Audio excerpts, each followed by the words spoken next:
हम लोग पढ़ रहे हैं मौर्य साम्राज्य, और मौर्य साम्राज्य का महानतम शासक और भारत का महानतम शासक सम्राट अशोक प्रारंभिक दिनों में वो ब्राह्मण धर्म का क्या था, अनुयायी था। लेकिन उसने बाद में बौद्ध धर्म को स्वीकार कर लिया, और बौद्ध धर्म में स्वीकार करने के मामले में नाम महत्वपूर्ण है। एक नाम है निग्रोध, दूसरा नाम है मोगलीपुत्र।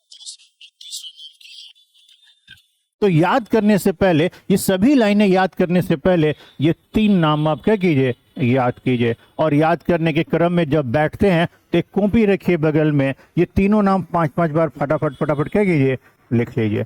फिर ये नहीं याद रखना है दीपवंश और महावंश या दिव्यावदान, इसकी आवश्यकता हमको नहीं है। लेकिन ये कहता है कि दीपवंश और महावंश के अनुसार अशोक अपने शासन के चौथे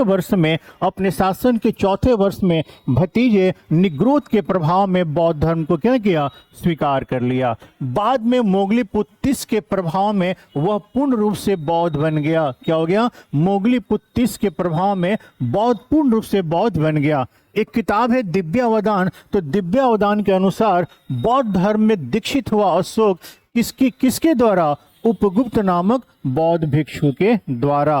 किसके द्वारा, उपगुप्त नामक बौद्ध भिक्षु के द्वारा अशोक बौद्ध धर्म में दीक्षित हुआ।